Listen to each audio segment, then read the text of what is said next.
আসসালামু আলাইকুম এভরিওয়ান। আশা করি সকল বালা আছেন। আলহামদুলিল্লাহ আমরাও বালা আছি। আজকে আপনার লগে ভিন্ন একটা রেসিপি শেয়ার করবো। শীতর মাঝে খুব বেশি মজা লাগে এই বাজিটা, জুকিনি বাজি। অসম্ভব মজা এই বাজিটা। এই বাজি রুটি বা ভাতর লগে খুব বেশি বালা লাগে খাইতে। সো আপনারা ফুল ভিডিও দেখবা এই বাজিটা আমি কিলান বানাই আর খুব সিম্পলভাবে এই বাজিটা বানাইল যায়। সো প্রথমে সব জুকিনিগুলো আমি সুন্দর করে কাটিং করে লিমু। আর জুকিনির লগে অবশ্যই আলু দেওয়া লাগবো। আলু দিলে জুকিনির স্বাদ আরও দ্বিগুণ বাড়ি যায়।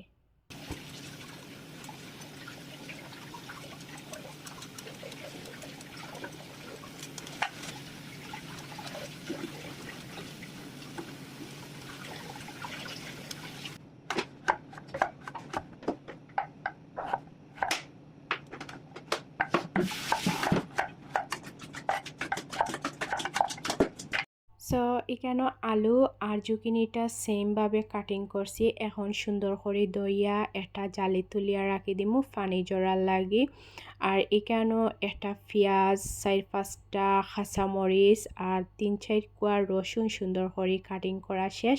আর এখন বিসমিল্লাহ করিয়া আমার রান্নাটা শুরু হইলিমু। একটা ফ্রাই প্যানও পরিমাণ মতো তেলটা দিলাইমু। তেলটা একটু বেশি দিমু, এই বাজির তেল একটু বেশি দিলে ভালো লাগে। সো তেলটা গরম হওয়ার পর রসুন কুচিটা দিলাইছি। রসুন কুচিটা হালকা ব্রাউন কালার করবো। রসুনটা হালকা ব্রাউন কালার হয়ে গেলে এর সাথে পেঁয়াজ আর মরিচটাও দিলাইছি। পেঁয়াজ আর মরিচটা হালকা বাজিমু, বেশি বাজতাম নাই। এরপর পরিমাণ মতো লবণটাও দিলাইছি। আপনারা সবসময় চেষ্টা করবা সব কিছু পরিমাণ মতো দেওয়ার।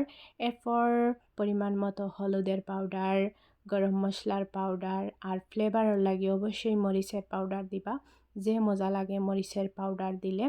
এরপর মশলাটারে একটু খসা খসা করবো, কি ভাজা ভাজা করবো। এই পর্যায়ে প্রথমে আলুটা দিলাইমু। আলুটা দেওয়ার কারণ হইল গিয়া জুকিনিটা তাড়াতাড়ি সিদ্ধ হয়ে যায়, এর লাগি আলুটা প্রথমে দিয়েছি। আলুটা দিয়া 5 মিনিট ইগুন ধরে ভাজা ভাজা করবো। এরপর জুকিনিটা দিলাইমু। এখন জুকিনিটা দিলাইছি দাঁড়ানি।